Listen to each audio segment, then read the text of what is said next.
Welcome, Player's Guide to Mage The Ascension. Now, in the first video I made, I said that there were 3 games that if you're a brand new player and have never played a White Wolf game before, you should start with. That would be Vampire the Masquerade, Werewolf the Apocalypse, and Mage The Ascension. Now, in my Vampire video, I said that Vampire is the best one to start with. Conversely, the worst one to start with would probably be Mage the Ascension. And I say that despite the fact that Mage the Ascension is my favorite White Wolf game. I love Mage the Ascension. I love the concepts it brings out. I love a lot of the detail that they give the various factions. I love the fact that it's a worldwide game as opposed to just a European-centric game. I love so much about Mage the Ascension, and yet it's perhaps the worst one to start with. It doesn't mean you can't start with it. It just means that it's harder to start with. And part of that is the way in which the story is told, or I should say set up, is probably a better way. And I'll get into that.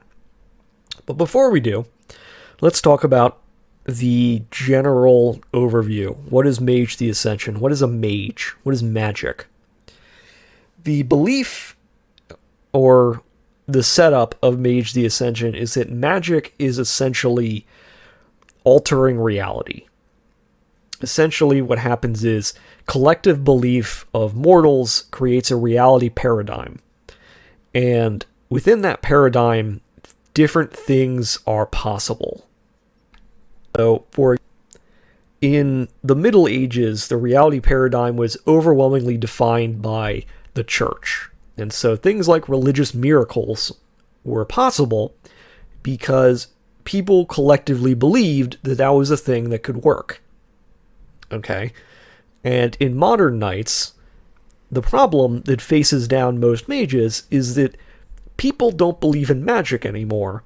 People barely believe in advanced science anymore because the reality paradigm is shifted to such an extent that now most things that mages do are considered impossible, and so they're hit by paradox. Now, the whole point of Mage, the thing that underpins Mage, is that the end goal is to ascend, that is, to reach a state of enlightenment. Essentially, the idea is that a mage is someone who becomes aware of wider truths and can manipulate reality using some kind of focus. So, for example, there's the Verbena, who are kind of blood magicians / druids, who manipulate the different spheres of magic using their own rituals. Conversely, there's mages in the Order of Hermes who are sort of like Harry Potter wizards who speak spells and wave wands and stuff. And they each have their own way of doing magic. But they can only do magic because they personally believe that the ways that they're doing magic are the correct ways. Mage is all about belief, about individual belief versus collective belief. Mage is about trying to survive in a place and time where people believe that you're just insane, essentially, where collectively the reality paradigm is against you. Okay?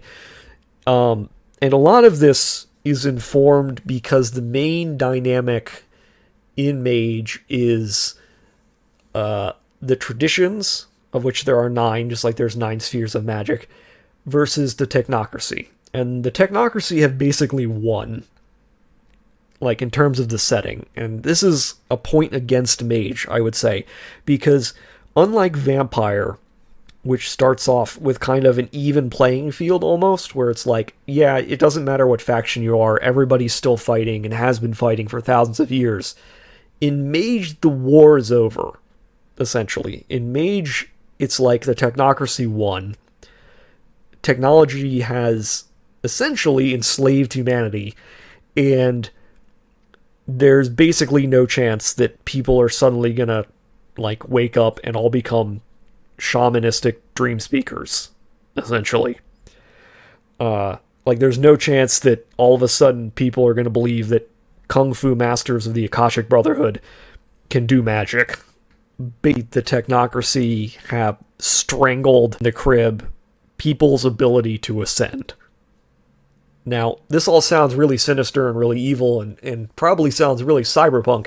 And there are cyberpunk stuff in this setting. And we'll get to that. But the point I'm making is that of the three settings, Mage is the hardest one, I would say, to get into, like, starting out with. Unless you're running a game where everybody is of the same tradition, it's really hard to get into Mage. Because it's really hard to run of Mage, simply because the way in which everybody does magic and the way in which Paradox works, Paradox being you do magic, everybody sees it and disbelieves in it, and therefore you take damage because reality has just punched you in the face. It's the best way to put it. Every time you do magic and it's vulgar, that is to say there's no easy explanation on why this happened, reality punches you in the face with an equal amount of force to how vulgar it is. So, to give you an example, if you walk into a crowd of people and throw a fireball, reality is going to punch you in the face. If you walk into a crowd of people and take a swig of alcohol and breathe fire through a bonfire and it creates a giant fireball, reality isn't going to punch you in the face because reality has gone, okay, clearly something happened there. Clearly we all were just really drunk, or the alcohol was really potent, or the fire was really big. Something will happen to justify it so that reality doesn't punch you in the face. Okay? Now, the goal, as I said, is for everybody to ascend, and all of the traditions have their own belief as to what is the best way to convince people to ascend. How do you learn the deeper truths of the universe? How do you gain the ability to ascend, essentially? And as I said, all of them believe different things. So, like, the various wizards of the Hermetic College and the Order of Hermes are like, the way in which you ascend is you learn the deep truths through alchemy and through studying spells of the great wizards of the past. And the Verbena are like, you gotta get in touch with nature and do lots of blood sacrifices. And the Dream Speakers are like, you have to listen to the spirits of those who came before us. The Celestial Chorus is like, you have to get in touch with God, whatever God you believe in. You know, the Akashic Brotherhood are like, you need to focus on yourself and your mind, and you need to separate yourself from all these, like, physical things. Like, there's all these different, like, every book in Mage has, like, all of this, I don't want to say theory, but they all have their own, like, really elaborate way of thinking. And it's attractive to someone like me who really likes reading lore. So, but conversely, because it's also in depth, it's really hard to play. The other thing is that magic scales. So, like, really low-level magic is just perceiving things. So, for example, force magic. What is level 1 force magic? Is the ability to perceive force. So you can see, like, heat, or you can see, like, sound waves. Level 5 magic, the 5th sphere of magic, is creation. Meaning you can just create stuff out of nothing. And obviously the higher level magic, the harder it is to do, and the more paradox you're going to incur if you don't cover your tracks very well. But some people have probably already wisely heard that and gone, that sounds like it would be really easily abusable and make things very chaotic. And you would be right. You would be absolutely right. Because the problem is that high-level magic, when you're altering reality, like you're altering the very fabric of reality with your players, things get very chaotic, and it can become very hard to run a game where your player characters can just change reality, or in some cases, have to deal with the after effects of changing reality. Now, I've already talked a little bit about the traditions and what they believe, but I mentioned the Technocracy. What did the Technocracy believe? Now, I'm going to tell everybody that if you're going to play Mage, absolutely play 2nd edition, or the revised edition. Play the revised edition. Do not play the original edition. Okay? The original edition of Mage is not particularly good. It has good building blocks, but there's lots of things that are, how should I put it, racist, and also pretty, I don't know the right word. Basically, it treats things without the seriousness or without the depth that you would hope that they do. The 1st edition is not very good, especially for the Technocracy, because in 1st edition, the Technocracy are just like evil mustache-twirling villains who want to turn everybody into machines. Basically, like their idea of the world is, what if everybody was an automaton and all they did all day was slave for the machine? Like, that's basically 1st edition. That's basically 1st edition Technocracy. 2nd edition Technocracy is much more nuanced. Essentially, the Technocracy believe that in the past, the various forces of superstition enslaved humanity. By and large, the forces that used to control reality basically kept all the knowledge for themselves. The Technocracy are like, yeah, like when the world was controlled by the church, in Europe during the Dark Ages, everything was terrible. Okay, the church spent most of its time enriching itself, and most people lived in abject poverty. Okay, they're like, the Order of Hermes had magic, and all they did with it was make themselves richer and more powerful. Okay, the Dream Speakers spent all of their time talking to their spirits, and yet all of their people were taken over by technology, because technology allows anyone to do anything they want, for the most part.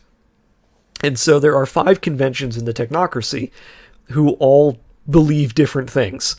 Like, there's Itineration X, which are essentially weapons manufacturers, but what they believe is that humanity first stepped into, like, the world when they developed tools. And their whole worldview is tools are what makes humans what they are. It's what separates them from animals.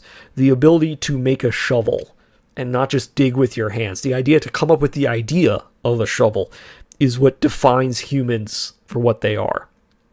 Okay, it's like, then there's like the NWO, the New World Order, who are basically the Men in Black, and they're like, look, all of the various reality deviants, which is what they call anybody who's using magic, like, all of them are dangerous, and it's not so much always that their ideas are dangerous, it's that they themselves are a danger to themselves and everybody around them. Like, guys who are out here doing magic and summoning spirits are dangerous, and we shouldn't let them do that. You have the progenitors who are, like, super science, like, medical magic guys. And they wouldn't call it magic, but they're developing, like, advanced prosthetics and, like, biochemical suits, and, they're, like, developing nanotechnology that can repair human tissue and things. Now, this all sounds super good, but obviously, when it comes down to it, this is flawed. And the thing about Mage is that there's nobody who's actually right in this debate, because both sides are actually right and wrong at the same time. Okay, the traditions think that essentially what the Technocracy is doing is crushing everybody's sense of self and crushing everybody's imagination, and that's exactly what they're doing. They're right. But the Technocracy is right that essentially what the traditions want is a return to the past where they can hoard all of the knowledge for themselves, and basically, like, everybody's endgame is terrible. Like, everybody in Mage is terrible, is the best way to put it. But they all think they're not. Okay? So, like, in Vampire, to give a contrast, in Vampire, it's obvious that everybody's terrible, because you're monsters. Like, you're a blood-drinking fiend. Okay, you're a bad person, just by existing. Everybody in Maiden, for the most part. And so, it's a little different when they genuinely think that they're doing the right thing, but what they would create as their idealized world is basically hell for everybody else. And this sort of underpins everything, and the kind of, like, I would say the main theme of Mage the Ascension is conflict, in the sense that everybody's, like, idea of what's best is actually a terrible idea and conflicts with any kind of goal that they might have. Like, the Celestial Chorus, who believe that essentially you need to believe in God and come closer to God, and they're not really too high on which God you believe in, as long as you believe in a God of some sort. And, like, their whole thing, like, their idealized world is, like, looks a lot like the Middle Ages. And so it's like, yeah, nobody really wants to go back to that. But the problem is that, like, you wouldn't turn around and go, okay, well, then that means Technocracy are right, or they have a better idea of the world. Well, not really, because the core conflict that Technocracy have is that they represent stasis.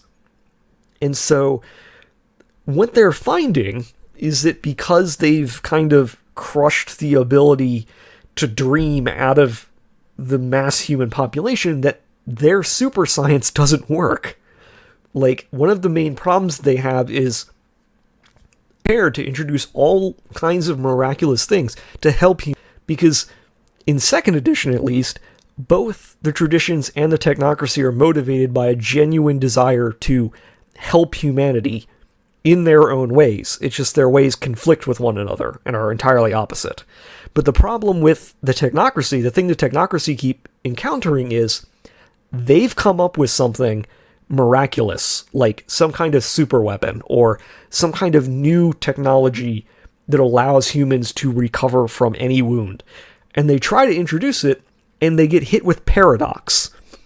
Okay, reality punches them in the face, because they themselves don't view what they're doing as magic, but it is magic, at least in the views of the general populace. They have lowered the expectations of humanity so much that the normal everyday person has created a reality paradigm where their miraculous cures for, like, cancer can't work because they don't believe it's possible. Okay, and so now this is the problem. This is the problem that underpins the Technocracy side of things, where they have come up with lots of these wonderful inventions, and people go, yeah, that's impossible. And so they get hit with paradox, and so they can't introduce them. And so you're left with this kind of, like, spinning your wheels issue, where it's like, how do we convince the people that we've convinced magic doesn't exist that super science can't exist because we figured it out? It's like, we figured out dimensional travel, but we can't introduce it because if we do, humanity will disbelieve in us and destroy us. Reality itself will smack us in the face because we've convinced people not to believe in us. And this is actually, like, a deep cut lore thing where, like, the ruling body of the Technocracy no longer exists, but they keep making orders because the guys who are on top issuing commands to the rest of the Technocracy convinced everybody else that they themselves didn't need to exist, and so they didn't. So now, like, no... It's really kind of paradoxical, but basically the guys who were in charge convinced all of the people on the bottom that they didn't exist. And so they don't. Like, they erased themselves from existence, but somehow their commandments are still being expressed to the rest of the Technocracy, because everybody in the rest of Technocracy just assumes that they're still there. Like, that's the level of stasis the Technocracy deal with. Meanwhile, on the other side of things, the traditions are all scattered and fighting against each other, because that's what the traditions do. Because the traditions have lost, and so they're all kind of fighting over scraps and trying not to get hit with paradox or get, like, bombed from orbit by the Technocracy. And so it's a real hard game to write. It's a really hard game to play unless you're playing all of the same tradition and kind of have, like, a theme set out. Like, you can do multiple traditions, but it's harder, I guess you could say. Well, I've talked a lot about lore, which I didn't really want to. I have to with Mage in a way that you don't with Vampire, because you're not going to understand how the world works otherwise. Vampire is really easy to understand, which is why I recommended it as the one everyone starts with, and why I recommend Mage as the last one, because Mage is like 90% lore and like 10% gameplay. Because the gameplay in Mage is not particularly good. This is one of those things where, I guess the best way to put it is, low-level Mage gameplay is fine. Okay, Mage is a lot of rules lawyering. It's a lot of trying to figure out how to get away with things, so that reality doesn't punch you in the face. High-level Mage gameplay is complicated, and it's really hard to run at the time. Like, because high-level, like, okay, example, using level 5 spells requires, like, hundreds of D10s. And I'm not exaggerating. Like, it's like, okay, I cast a level 5 spell using, like, 3 different spheres of magic. It's like, okay, roll 400 D10 to see how many successes you get. It's not streamlined for play. And so, in general, the way I put it is, most of the time you're going to want to keep your mages, at least your player mages, limited to like sphere 3, maybe 4, and you absolutely do not want them to be trying to do things on the fly, which is why, helpfully, most of Mage requires rotes. Rotes are just spells. Okay, a rote is a spell that you've memorized, essentially. So this can take any number of forms, and depending on what kind of Ming will define what you need to actually cast that spell. So I'll give you an example. A rote for, say, the Sons of Ether, who are mad scientist mages, who are not a part of the Technocracy because they hate the fact that Technocracy have essentially stifled innovation. And, like, if you're thinking of guys who are way too into steampunk, then that's basically the Sons of Ether. So, like, a Son of Ether would come up with, I don't know, like a steampunk backpack that allows them to fly. Okay? And so they would have to find a way to do this in such a way that reality does not destroy them, essentially. Okay? And so they're like, okay, in order to make this fly, I need ingredients, and the ingredients I'm going to use are super science concoctions and these formulas that I've come up with. Math is magic to them, basically. Conversely, if you were a member of the Order of Hermes, you'd be like, okay, in order to become invisible, I need to mix a potion. In order to mix the potion, I need these plants and ingredients. And then I need to perform the ritual so that the ritual allows this to happen. Okay? That's essentially the basis of Mage, where the rotes are just ways to repeat magic. So you're not doing it, like, on the fly, essentially. You're not trying to, like, come up with things on the fly, because you're, most of the time, are not going to be able to do that. In a sense, I mean, think about it. If you're, like, a member of the Order of Hermes, and all of your magic relies on, like, potion crafting, or relies on being able to cast spells like a D&D wizard, and you need, materials to do that, unless you have the materials on you, you're not going to be able to cast magic, because you need the things to do it. If you're a verbena and your magic requires, like, a certain phase of the moon to work, you're not just going to be able to cast it in the middle of the day. Okay? If you're, like, a member of the Sons of Ether and you're, like, all your magic relies on having certain calculations, you can't just run the calculations in your head most of the time, because they're so complex that you need to, like, sit down with a chalkboard and figure it all out. Here is where I get into warnings, I guess you could say. Now, I mentioned a little bit of this about how first edition is racist. What does that mean? Why is second edition less racist? Okay, so first edition did not give a lot of how should I put this? It did not give a lot of respect or detail to the Dream Speakers in particular. So the Dream Speakers are a catch-all term for various shamanistic practices across the world, and First Edition basically lumped everybody from Native Americans to Aboriginal shamans to various East Asian beliefs into one tradition and said they were all united. And that's real racist. The revised edition is smart enough to be like, hey, that was really a bad idea. Let's not do that. And basically uses it as, they're a tradition in the sense that, like, they're all kind of on the same side, but they all believe different things. And so it's basically a catch-all term for, like, different groups that otherwise would not be big enough to have a seat as a tradition. So it's like the mages who still follow, like, ancient Hawaiian beliefs. There's only, like, 7 of them. So they're not big enough to, like, hold a seat as a tradition. Like, the Celestial Chorus, mages who believe in religion, essentially, are big enough that they can have a seat as a tradition.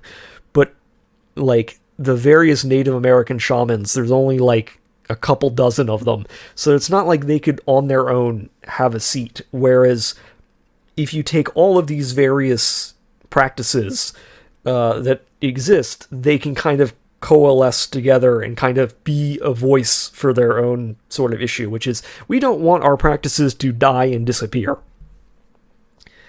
But my point is that about why this is a warning thing is that it can be really easy to accidentally be racist with some of these and how you portray them. Like, if you're someone who doesn't know anything about these practices, which still exist, by the way, most of these practices are still done today, which is why you have to be careful, because you don't want to be the guy who's like, oh, I'm going to be a voodoo priest and, like, be super offensive and stereotypical. You don't want to do that. You don't want to, like, you don't want to pick up something that you don't know enough about to not offend somebody else in your group, is the best way to put it. In Vampire, I talked about how you got to worry about edgelords. You still do in Mage, and there's one group in particular that you need to worry about, and that's the Euthanatos. Now, of all the groups in Mage, of all the traditions that you need to worry about somebody making a character for, I would say number 1 is the Euthanatos and number 2 is the Dream Speaker. In terms of the amount of times that I've had somebody suggest a character that I'm like, you absolutely are not allowed to write this character. Absolutely not. Do not do this. Because Dream Speaker, it's really easy to be accidentally racist. Like, you're, like, writing a character who is clearly not someone you can write without being stereotypical. So, vetoed. That's much harder when you, like, it's really hard to, like, write a Son of Ether wrong. Like, a Son of Ether is like, oh, scientist. Like, it's really hard to do something to, like, offend somebody that way. Okay, it's like if you're writing a Celestial Chorus member, it's like, I really believe in God and I'm a monk. It's like, okay, probably not gonna write anything that's gonna be, like, super offensive. The Euthanatos are... Okay, stereotypically, the Euthanatos are death mages. Okay. In more detail, the Euthanatos are essentially extremely dedicated Buddhists, is the best way to put it. The Euthanatos believe in the cycle of reincarnation, and they view their job as essentially cleaners of the wheel. Their view is that if you don't clean the things that would keep the wheel from spinning, then the wheel will stop spinning and everybody will die. And so the Euthanatos, to put it bluntly, are like, if there's somebody evil, you should kill them, and then they will reincarnate, hopefully, into something that is less evil. Like, that's how the Euthanatos view the world. The Euthanatos, as death mages, basically view evil as a temporary problem and view themselves as janitors, essentially. So it's like, okay, like, their solution to all of the world's problems is we just kill all of the bad people and they will be reincarnated into whatever they're supposed to be reincarnated into, hopefully. Now, some people have probably already picked up on why this would create a situation where lots of people would create characters that need to be vetoed. The main reason is Euthanatos into a black and white sort of faction where they're like, okay, we just need to kill everyone. Where it's like, okay, any problem we have, let's just murder them. Which is obviously hard to play against for, I think, very obvious reasons. It's like, if your main storyline is, okay, we want to protect this group of people, or we're trying to, I don't know, save these souls that have been trapped in this place. It's a problem when one of your characters is just like, I'm gonna go shoot somebody, because now you have to, like, cover up a murder, and all of your games turn into, why is this character constantly trying to kill everybody? Euthanatos character can be very deep. Okay, you can write Euthanatos characters that have nuance and view the cycle of reincarnation and a life of death, in a very complicated and nuanced way. But more often than not, the players who are immediately like, I want to play the Euthanatos, essentially want to play John Wick. Is like the best way. Like, obviously this setting predates John Wick by like 30 years, but like that's essentially what people imagine when you imagine Euthanatos. It's so bad that within the Euthanatos lore, there's an entire faction of Euthanatos who took this whole concept of, okay, we just need to kill all the bad people until they reincarnate into good people, to its logical conclusion, which is, what if we just keep killing everyone until they reincarnate into something good? So if you're just okay, we'll just kill you, and then you'll become, you'll either reincarnate as something that's great, or we'll just do it again until you do. Like, they treat the wheel of reincarnation like it's a slot machine, essentially. And they're like, well, those coins didn't come out right, let's put them back in the slot machine and see if they come out good the next time. And essentially, their conclusion is all life everywhere is a mistake and needs to be ended. And in fact, the creators of Mage realized this and made them one of the end times final bosses. Because, the Euthanatos are the hardest, I think, to play correctly, and the ones that I trust players with the least outside of the Dream Speakers. At least in my experience. So if you're a player and you're like, I want to try something new, the Euthanatos are going to be the hardest one to do. Okay? Like, most new players, I think, can be like, oh, I can play a Harry Potter-esque wizard. I can play a druid. I can think of what it might be to be a mad scientist. I can play like a computer nerd who, does math through programming. I could be, a martial arts dude who does like airbending. You can easily work these things into your game. I trust people the least when it comes to, I'm going to play the Death Mage, because it's out one way in my experience. Now, here's where I give you a little more guidelines on the setting in terms of how you want to structure it. So in Vampire, everything localized in terms of games, because you're usually focused on like a single city or like a personal interaction. In Mage, everything is kind of global because you're fighting for like souls in the Ascension War, and again, you've already lost if you're on the tradition side, essentially. So you're kind of like fighting against a globalized enemy threat, and because the traditions are so locked in terms of like locale, so it's like the Akashic Brotherhood are in East Asia, like Japan, China, that area. Like the Thanatos are in Southeast Asia, where all the various Buddhists are. The Celestial Cores are mostly based in Europe, as are like the Hermetics of the Order of Hermes, things like that. They're regionally locked, essentially. And you're dealing with a globalized conflict, so it's kind of hard at times to, like, keep yourself focused. Like, I think part of what makes Mage hard to play is, it's like, okay, you have all these ideas, but you've written source books where it's like, okay, but how do I get these guys into my game? Like, how do I structure a game that we can, like, fight the power, essentially? And here's where I'm going to give you some, I'm going to say, I guess the way to put it would be, I'm going to give you some advice that sounds kind of, not contradictory, but that sounds kind of odd. And it's, set your game in the past. Don't play a modern game of Mage as your first game. And that sounds really weird, and that sounds kind of backwards, because it's the advice that I gave for Vampire.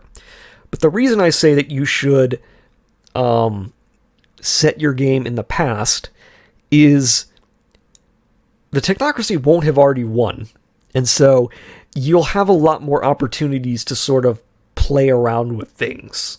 Okay, I think my favorite setting for Mage is the Wild West, because you can just add all kinds of crazy shit in the Wild West, and you can have this kind of like, old way versus new way sort of dynamic of like the 1800s. But also easy to do things like, oh, I want to have a dream speaker who's a Native American shaman. I want to have a character who is like a Chinese immigrant, and he is a member of the Akashic Brotherhood. He was a monk. And so, like, he knows, martial arts and stuff. Or I want to have a character who's a member of the Celestial Course. He's a preacher who's come out west to spread the word of God. And you have all these characters, and they're all their diverse backgrounds, and they're fighting against, like, the Technocracy. And the Technocracy are represented by, like, the evil railroad baron, or something like that. You can have this kind of, this setting, okay? The same is true for, like, anywhere else you want to do it. Oh, it's the the early 1800s in London.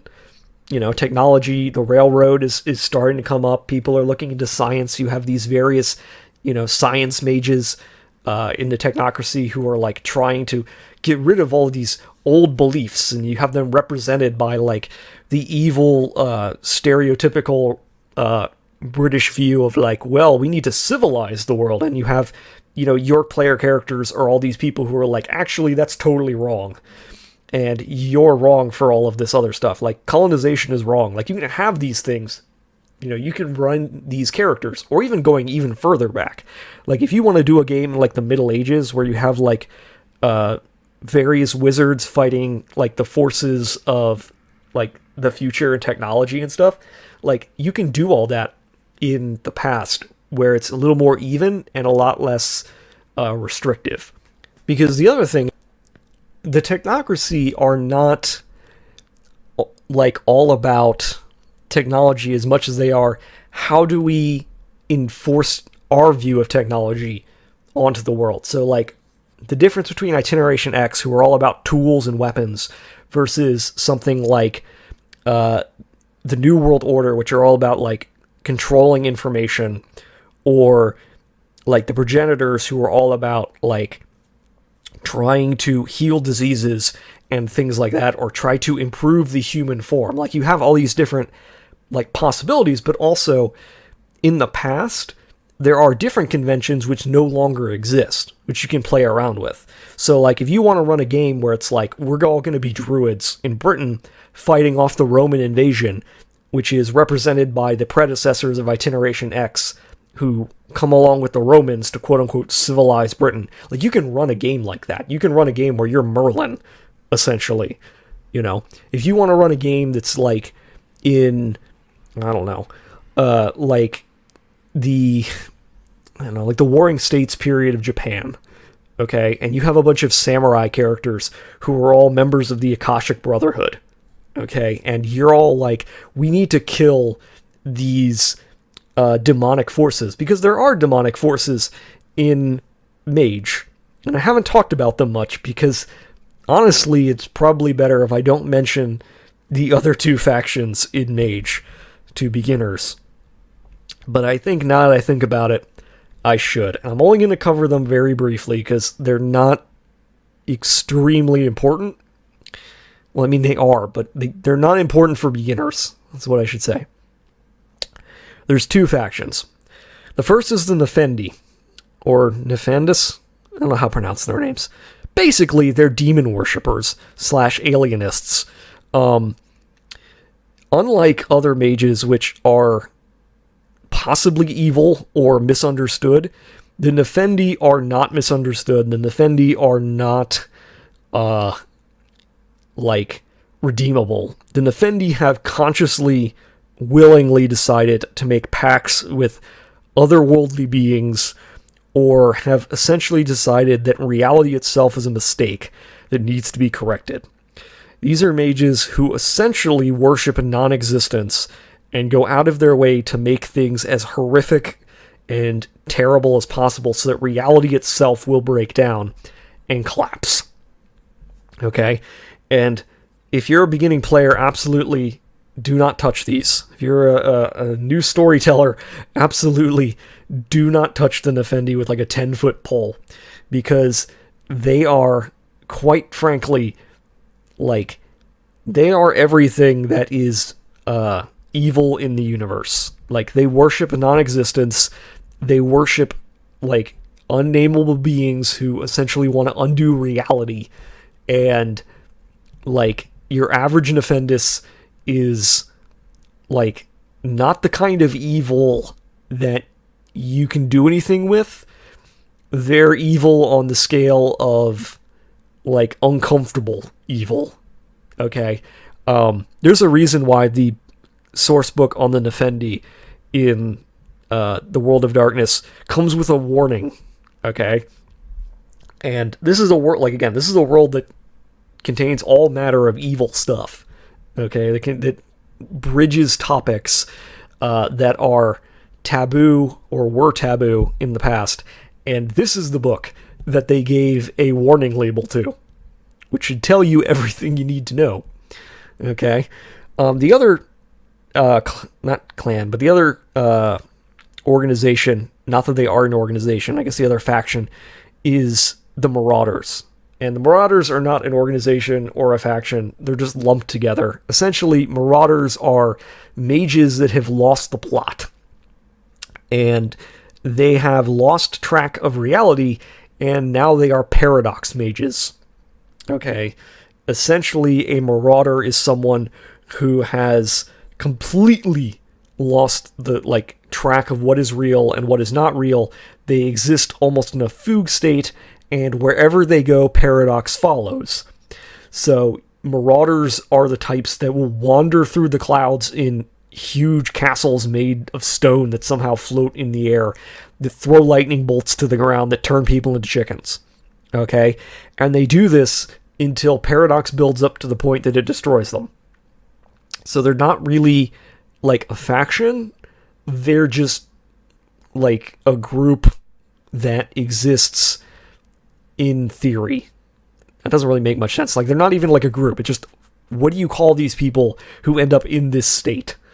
That's the Marauders. And again, you're probably, as a new player, not going to encounter them. Because, again, Marauders aren't really something you can deal with. They're just kind of a thing. It's like a curveball, basically, where it's like, oh, a Marauder exists, and your players either have to kill them or wait until they burn themselves out. Like a candle, basically. In the meantime, they just have to survive whatever nonsense is going on. And really, that's all there is to talk about as a beginner for Mage. And I've probably not made this easier as best I've tried for new players. I've tried very hard to try and give you the Cliff Notes version of how do we play this game? How do I like set up this game? And I imagine a lot of people are scratching their heads and going, wow, this sounds really dense. And it is. And this is why I said it's not the one you want to play compared to Vampire.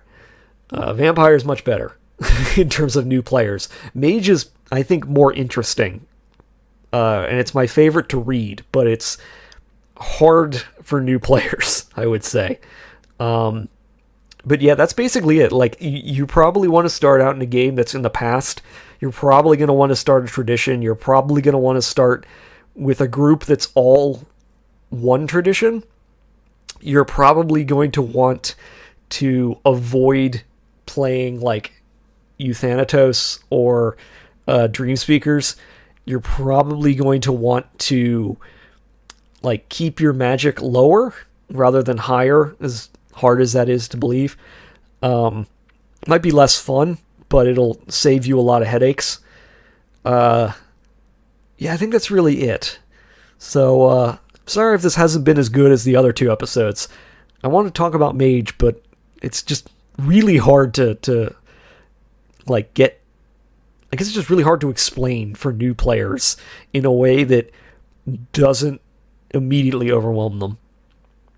But yeah, that's Mage. So see y'all later.